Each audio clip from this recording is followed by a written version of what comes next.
बिस्मिल्लाहिर्रहमानिर्रहीम। नाज़रीन अस्सलाम वालेकुम, मैं हूं इमरान वसीम। नाज़रीन, प्रोग्राम में सबसे पहले तो हम बात करेंगे जो पेशावर हाई कोर्ट ने सुन्नी इत्तेहाद कौंसिल की 2 दरख्वास्तों पर जो एक बड़ा फ़ैसला सादिर फरमाया है। एक दरख्वास्त तो सुन्नी इत्तेहाद कौंसिल की ये थी कि जो इलेक्शन कमीशन का फ़ैसला है जिसमें आज़ाद अरकान की शमूलियत के बाद उन्हें मखसूस नशिस्तें अलॉट नहीं की गई, इस फ़ैसले को कलअदम करार दिया जाए। दूसरी अपील सुन्नी इत्तेहाद कौंसिल उब्लीग पाकिस्तान तहरीक इंसाफ की ये थी कि चलें, हमें तो ये मखसूस नशिस्तें अलॉट नहीं हुई, लेकिन ये ख़वातीन और मिनॉरिटीज़ की जो मखसूस नशिस्तें हमें मिलना थीं, ये फिर बाकी जो पार्लिमानी जमातें हैं जो पार्लिमान में मौजूद हैं, सूबाई असम्बलियों में मौजूद हैं, उनमें किस तरह से तकसीम कर दी गई। तो इन 2 दरख्वास्तों पर जो पेशावर हाई कोर्ट ने फ़ैसला सुनाया है, वो फ़ैसला तो आप नाज़रीन तक पहुँच चुका है कि दोनों दरख्वास्तों को मुतफ़िक़ा तौर पर 5 रुकनी लार्जर बेंच ने खारिज कर दिया है। लेकिन इसकी वजह क्या बनी है? आज अदालत की जानिब से कुछ सवालात पूछे गए जज साहबान की तरफ से। उन सवालों के अली ज़फ़र साहब ने क्या जवाब दिए या फिर उन सवालों पे लाजवाब हो गए, और फिर इस फैसले के रिपरकशन क्या होंगे? तो सबसे पहले तो इस अदालती फ़ैसले पर आप नाज़रीन के साथ डिटेल शेयर करेंगे, और इसके बाद हमारे व्लॉग की जो दीगर अहम ख़बरें हैं फिर उनकी तफसीलात आपकी खिदमत में पेश करेंगे। पेशावर हाई कोर्ट के नाज़रीन फ़ैसले का ख़ुलासा ये है कि जो इलेक्शन कमीशन का फ़ैसला है वो बिल्कुल दुरुस्त है, क्योंकि इन दोनों अपीलों को जो मुस्तरद किया है पेशावर हाई कोर्ट ने, उसमें इलेक्शन कमीशन के फ़ैसले को पेशावर हाई कोर्ट के 5 रुकनी बेंच ने बरकरार रखा है। और इस नाज़रीन डिसीजन के बाद, पेशावर हाई कोर्ट के इस मुख्तसर ऑर्डर के बाद, एक तो जो सुन्नी इत्तेहाद कौंसिल को मखसूस नशिस्तें अलॉट नहीं की गई, इस कानूनी सवाल पे, इस कॉन्स्टिट्यूशनल सवाल पे कि चूँकि आइन का आर्टिकल 51D जो है और जो इलेक्शन एक्ट का सेक्शन 104 है, उसके मुताबिक सुन्नी इत्तेहाद कौंसिल के जो तकाजे पूरे होने थे, एक तो कट ऑफ डेट के ऊपर मखसूस नशिस्तों की फहरिस्त जमा नहीं कराई गई, दूसरा सुन्नी इत्तेहाद कौंसिल का अपना जवाब है, और तीसरा कॉन्स्टिट्यूशन ये कहता है कि पार्लिमानी जमात को जो सीट जीत के आएगी, जिसके पास ऑलरेडी सीटें मौजूद होंगी, अपनी जीती हुई सीटें मौजूद होंगी, उनको ये मखसूस नशिस्तें अलॉट होंगी। तो इस नुक्ते के ऊपर एक तो ये दरख्वास्त खारिज होगी। दूसरा जो सवाल था वो ये था, जो अपील पेशावर हाई कोर्ट में दायर हुई, सुन्नी इत्तेहाद कौंसिल ये कह रही थी कि नहीं, आप ये नशिस्तें फिर दूसरों को नहीं दे सकते, ये सीटें कौमी असम्बली में और सूबाई असम्बली में खाली पड़ी रहें, हमें नहीं मिलनी तो दीगर सियासी जमातों को भी ना दी जाए। तो इस पर भी पेशावर हाई कोर्ट के फैसले का खुलासा ये है कि पार्लिमान को, कौमी असम्बली को, सूबाई असम्बली के जो मखसूस नशिस्तें हैं, अगर इस किस्म का इशू क्रिएट हुआ है तो उनको खाली नहीं रखा जा सकता, वो सीटें वेकेंट नहीं रह सकती, पार्लिमान को नामुकम्मल नहीं रखा जा सकता। अब आ जाते हैं जो पेशावर हाई कोर्ट में केस की समाअत हुई। वैसे तो कल भी ये फैसला सामने आ सकता था, लेकिन इमरान खान साहब के तहरीक इंसाफ के सुन्नी इत्तेहाद कौंसिल के वकला पहुँचे नहीं, ना बाबर अवान साहब पहुँचे, ना अली ज़फ़र साहब पहुँचे। अली ज़फ़र साहब से पूछा गया तो अली ज़फ़र साहब ने कहा कि इस केस की तैयारी बाबर अवान साहब ने कर रखी है, उन्होंने आर्गू करना है। लेकिन कल तो काजी अनवर साहब ने जैसे कैसे अदालत से आज तक का वक्त ले लिया था, मोहलत ले ली थी। तो आज जैसे कि अली ज़फ़र साहब ने कहा था कि बाबर अवान साहब ने तैयारी की है, लेकिन बाबर अवान साहब नहीं पहुँचे आर्गू करने के लिए, आज खुद अली ज़फ़र साहब पहुँचे। और नाज़रीन, जब अली ज़फ़र साहब पहुँचे और 5 रुकनी बेंच बैठा, तो अली ज़फ़र साहब ने अब आप दलाइल क्या दिए, अदालत के सवाल क्या थे, उन पर जवाब क्या है, क्या सवाल के मुताबिक जवाब आ रहा था। अब मैं सारी डिटेल आपकी खिदमत में पेश करने जा रहा हूँ। इसमें नाज़रीन कहा गया, अली ज़फ़र ने जब अपने दलाइल का आगाज़ किया कि इलेक्शन कमीशन ने हमसे बल्ला वापस ले लिया, और उसके बाद पेशावर हाई कोर्ट ने हमें बल्ला वापस देने का तारीखी फ़ैसला दिया।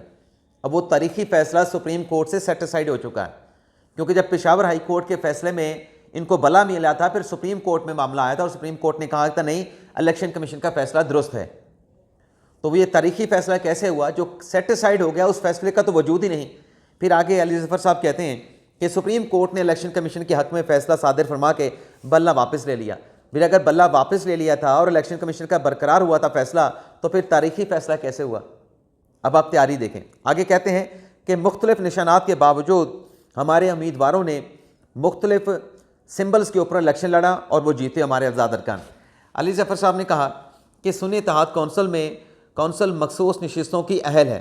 आइन और कानून के मुताबिक ये मखसूस नशिस्तें सुन्नी इत्तेहाद कौंसिल को मिलनी चाहिए।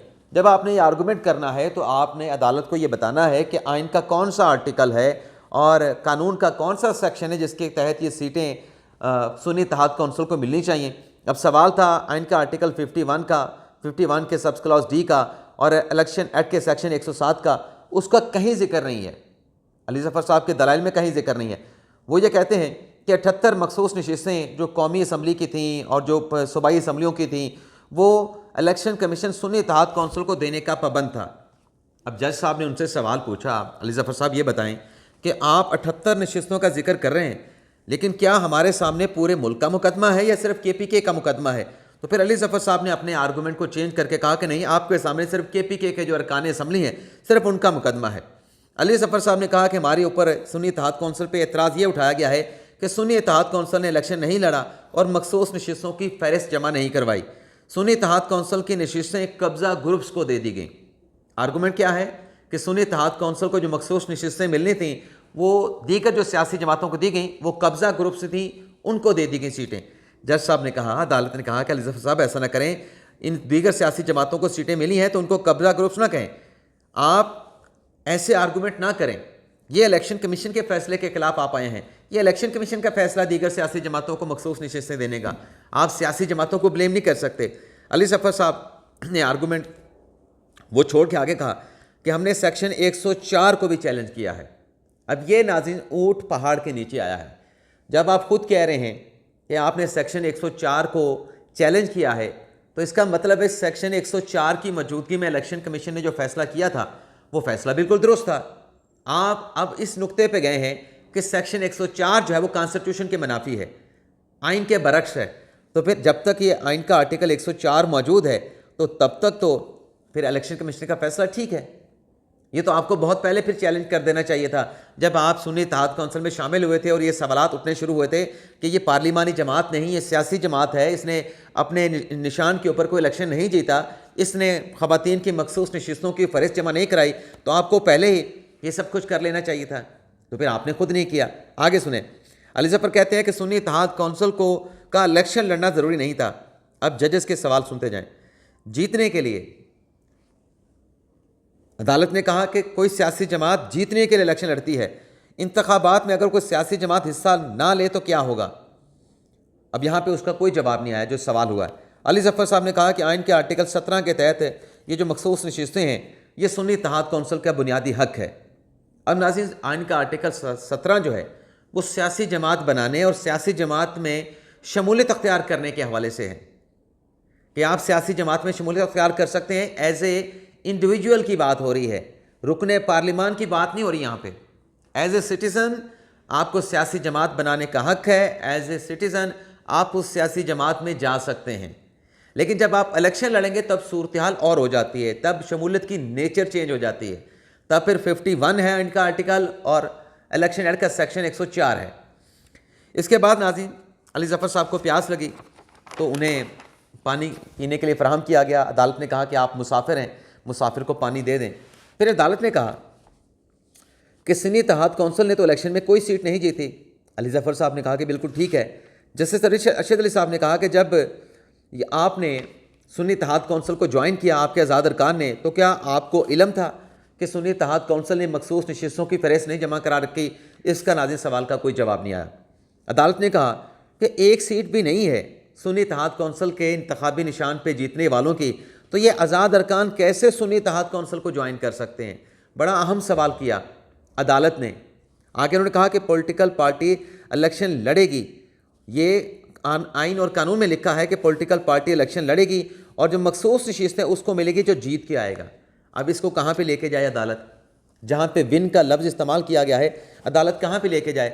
आज जो पेशावर हाई कोर्ट में मजीद में डिटेल अदालती कार्रवाई की आपके सामने रखता हूँ, लेकिन आज बात यह है कि सुप्रीम कोर्ट ने तो बल्ले का निशान के हवाले से जो फैसला सुनाया, इलेक्शन कमीशन का फैसला बरकरार रखा, पेशावर हाई कोर्ट का सेटिस्फाइड कर दिया। ट्रोलिंग की गई सोशल मीडिया पे सुप्रीम कोर्ट की और ख़ास तौर पे काजी फैसल साहब के। हालांकि काजी फैसल साहब का अकेले का फैसला नहीं था, उसमें जस्टिस मोहम्मद अली मज़हर साहब भी थे, मुसर्रत अली साहबा भी थी, लेकिन ट्रोलिंग की गई chief justice of Pakistan justice Qazi Faisal की, जैसे उनके साथ ज़ाती दुश्मनी हो पाकिस्तान तहरीक इंसाफ की। हालांकि फ़ैसला सुप्रीम कोर्ट का बल्ले के निशान में सिर्फ इतना था कि कानून पे अमल दरामद नहीं हुआ। कानून की अमलदारी के हवाले से दिए गए फैसले के ऊपर सुप्रीम कोर्ट के जजेस को निशाना बनाया गया, टारगेट किया गया, मलाइन किया गया।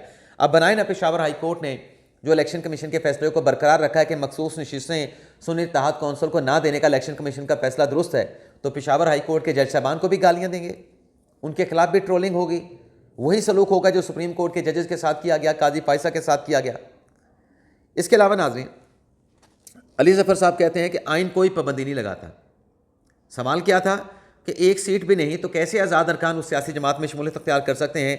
एक पॉलिटिकल पार्टी इलेक्शन लड़ेगी, वो जीतेगी तो फिर मखसूस नशिस्तें मिलेंगी। तो अली ज़फ़र साहब कहते हैं कि आइन कोई पाबंदी नहीं लगाता। बे आइन का कौन सा आर्टिकल, कौन सा सेक्शन, कौन सा सब क्लास है, इसकी कोई निशानदेही नहीं, बस एक जनरल बात है। अदालत ने कहा कि सुन्नी इत्तेहाद कौंसिल में शमूलियत से क्या आपका केस कमज़ोर नहीं हुआ? सुन्नी इत्तेहाद कौंसिल में जो आपके आज़ाद अरकान गए हैं, इससे आपका केस कमज़ोर नहीं हुआ? तो इस पर अली ज़फ़र साहब ने एतराफ़ किया कि जी बिल्कुल, हमारे कुछ मसाइल थे, लेकिन सुन्नी इत्तेहाद कौंसिल में जाने से हमारा केस कमज़ोर हुआ है। अब मसाइल क्या थे? मसाइल कहते हैं कि हमें बल्ले का निशान नहीं मिला, हमारे जो उम्मीदवार थे उन्होंने मुख्तलिफ निशानात के ऊपर इलेक्शन लड़ा। भाई बात ये मखसूस नशिस्तों की हो रही है, सवाल गंदम हो रहा है, जवाब चना आ रहा है। माजरत के साथ अली ज़फ़र साहब बाज़ औक़ात हमारा वीलॉग भी देख लेते हैं, लेकिन हम तो हकीकत भी बात कर रहे हैं।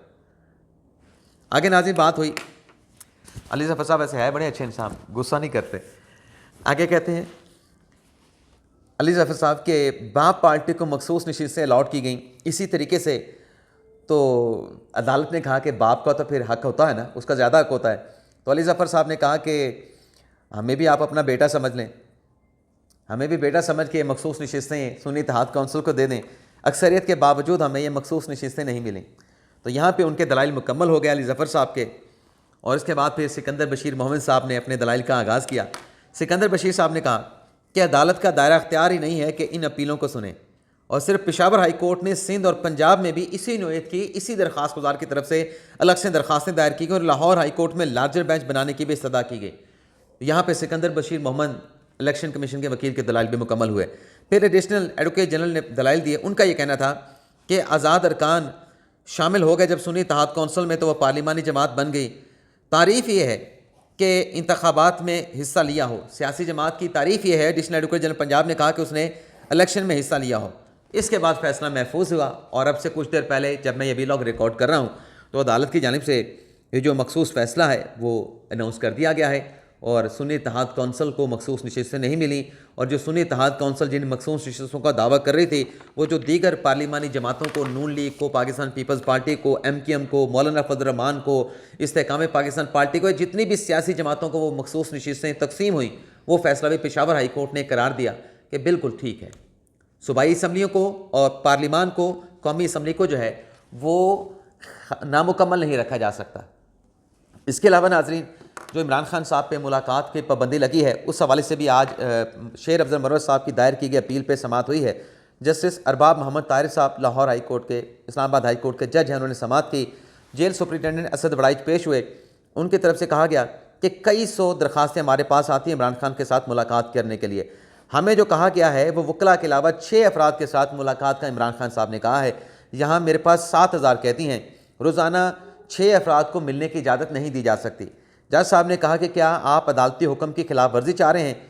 कौन से लोग हैं जिन्हें आप नहीं जानते? शेर अफजल मरवत रुकने कौमी असम्बली हैं, फलाना रुकने असम्बली है, क्या आप इनको जानते नहीं? फिर जेल हुकाम ने कहा, जब जज साहब कह रहे थे कि आप अदालती हुक्म दोली करें तो क्यों ना आपके खिलाफ तौहीन अदालत की कार्रवाई करें, तो जेल हुकाम ने कहा कि हम तो आपके फैसले पर अमल दरामद करते हैं, हुक्म पर अमल करते हैं, लेकिन पंजाब होम डिपार्टमेंट का एक नोटिफिकेशन है, उसका क्या करें? फिर जज साहब ने कहा कि आप ऐसा करें, मरवत साहब के साथ बैठ के मैकेनिज़्म बना लें कि कैसे इमरान खान के साथ मुलाकात होगी। तो फिर समाअत में वफ़ा किया गया, और वक्फे के बाद नाज़रीन जब दोबारा अदालती कार्रवाई का आगाज़ हुआ तो मरवत साहब ने कहा कि हमने मैकेनिज़्म तय कर लिया है और इसके हमने SOPs भी तैयार करने हैं। तो अदालत ने कहा अरबाब मोहम्मद ताहिर साहब ने कि आप ऐसा करें कि हम इस केस को पेंडिंग रख लेते हैं, आप SOPs बना लें, और मरवत साहब से कहा कि आप इन मुलाकातों के लिए अपनी पार्टी का एक फोकल पर्सन तैनात कर दें, अपॉइंट कर दें। शेर मरवत साहब ने कहा कि आज 4 लोग इमरान खान के साथ मुलाकात करेंगे, मंगल को दोबारा इमरान खान के पास मुलाकात के लिए जाएंगे। जस्टिस अरबाब मोहम्मद ताहिर साहब ने कहा यानी अदालत की पुरस्कार से आज इमरान खान के साथ ये मुलाकात करने के लिए जा रहे हैं। मुलाकात होती नहीं होती ये इनके वहाँ पे जाने और वापस आने पे पता चलेगा।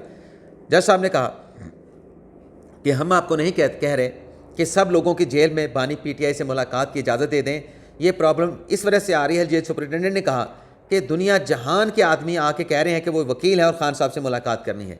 जेल सुप्रिटेंडेंट ने कहा कि 20 वकील समाअत पर आ जाते हैं और कहते हैं कि अंदर जाना है। जस्टिस साहब ने कहा कि आपको बानी पीटीआई जिन 6 वकला के नाम दिए हैं, यानी इमरान खान ने जिन 6 वकला के नाम दिए हैं, आप उनकी मुलाकात कराएं। जेल सुपरिटेंडेंट ने कहा कि बानी पीटीआई समेत तमाम कैदियों से मुलाकात पर पाबंदी के लिए होम डिपार्टमेंट की डायरेक्शन आ चुकी है, जिस पर जज साहब ने कहा कि वो आपको डायरेक्ट नहीं कर सकते, ये आपकी सवातीद है, ये आपने करना है। तो ये आज बड़ी अहम अदालती कार्रवाई जिसमें खान साहब के साथ बज़ाहिर ऐसा लगता है कि मुलाकात की इजाज़त मिल गई है। इसके अलावा नाज़रीन, असतूर साहब जिनकी दरख्वास्त ज़मानत पे आज जज हमायूं दिलावर साहब ने समाअत की और आज जो FIA के तफ्तीशी थे वो पेश नहीं हुए। कहा गया कि वो बीमार हैं, पिम्स हॉस्पिटल में दाखिल हैं, तो जो केस का रिकॉर्ड है वो पेश नहीं हो सकता, तो तफ्तीशी आइंदा समाअत पे पेश हो जाएगा। अली हादी जो कि असतूर साहब के वकील थे, उनकी तरफ से दलाइल दिए गए, क्योंकि जज साहब ने कहा था कि चलें तफ्तीशी नहीं आया तो हम दरख्वास्त गुजार के वकील के दलाइल सुन लेते हैं, तफ्तीशी के दलाइल आइंदा समाअत पे सुन लेंगे। अली हादी ने कहा कि देखें, इस केस में जो असतूर है उनका 11 दिन का जिस्मानी रिमांड हो चुका है। जो सेक्शन इन पर लगाए गए हैं, सेक्शन 9, सेक्शन 10, सेक्शन 24, वो उन पर लगते नहीं है।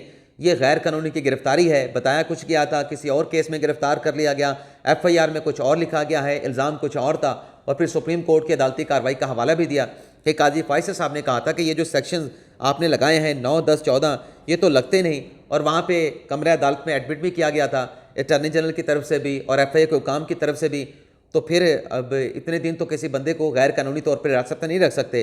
तो फिर जज हमायूं दिलावर साहब ने कहा कि अदालत पीर तक इस केस की समाअत को मुलतवी करती है। उन्होंने कहा कि मैं हफ्ते को बैठता नहीं, लेकिन पीर को रिकॉर्ड के साथ तफ्तीशी जो है वो पेश हो जाए। अब इसमें नाज़रीन बात यह है, जो असतूर साहब ने विलाव किया उस पर मेरा भी इख्तलाफ होगा कि उसमें जो उन्होंने बातें की, मेरा इख्तलाफ हो सकता है उनके साथ, लेकिन बात यह है कि जब सुप्रीम कोर्ट में इस बात की निशानदेही होगी, ये बात वाज़ेह होगी, और सुप्रीम कोर्ट के चीफ जस्टिस ने भी कह दिया कि हमने किसी के खिलाफ कोई कंप्लेंट नहीं कराई, हमने किसी के खिलाफ कोई कार्रवाई करने का नहीं कहा। और सबसे बढ़ के जब सुप्रीम कोर्ट का चीफ जस्टिस कह रहा है कि जो सेक्शन 9 है, सेक्शन 10 है, सेक्शन 24 है, जो असतूर पे लगाया गया है, ये बनता नहीं है, ये जस्टिफाई नहीं है, और फिर अटॉर्नी जनरल साहब को भी मौका दिया गया कि आप इसको देखें इस मामले को, तो फिर ये मेरे ख्याल से आज ये मामला डिसाइड होना चाहिए था, आज ये पीर तक नहीं जाना चाहिए था। ये मेरी राय है, आप इसके साथ इख्तलाफ भी कर सकते हैं। इसके अलावा नाज़रीन, एक और मुख्तसर सी खबर, जज मोहम्मद बशीर साहब जिन्होंने साबिक़ वज़ीर आज़म नवाज शरीफ को नैब रेफरेंसेस में सज़ाएँ सुनाई, फिर हाई कोर्ट से वो सज़ाएँ टर्न डाउन हुई, जिन्होंने इमरान खान बुशरा बीबी साहिबा को सज़ाएँ सुनाई और वो अपीलें इस्लामाबाद हाई कोर्ट में ज़ेर इल्तवा हैं, और भी बहुत सारे वज़ीर आज़म का, जैसे शौकत अज़ीज़ का और राजा परवेज़ अशरफ का, शाहिद खान अब्बासी के मुकदमा सुने। आज जज मोहम्मद बशीर साहब जो हैं रिटायर्ड हो गए हैं अपने अहदे से। इसके अलावा जज अबुल हसन जुल्करनैन साहब जिन्होंने साइफर केस में इमरान खान और शाह महमूद कुरैशी साहब को सज़ा सुनाई थी, वो 2 माह की नाज़िर रुखसत पर चले गए हैं, और नए जज की तैनाती के लिए इस्लामाबाद हाई कोर्ट की जानिब से वजारत कानून को ख़त लिख दिया गया है कि दहशतगर्दी के अदालत का, इंसदाद दहशतगर्दी की अदालत का नया जज जो है वो अपॉइंट किया जाए, और उसमें एक जज साहब का नाम भी प्रपोज किया गया है। अब जज साहब का नाम क्या है मैं आपको खुद नहीं बता रहा, लेकिन मेरे पास ये नाम यहाँ पे लिखा हुआ मौजूद है। उसकी वजह है ना बताने की, अप्रूव हो जाए फिर आपके साथ नाम भी शेयर करेंगे। इजाज़त चाहते हैं नाज़रीन, अल्लाह हाफ़िज़।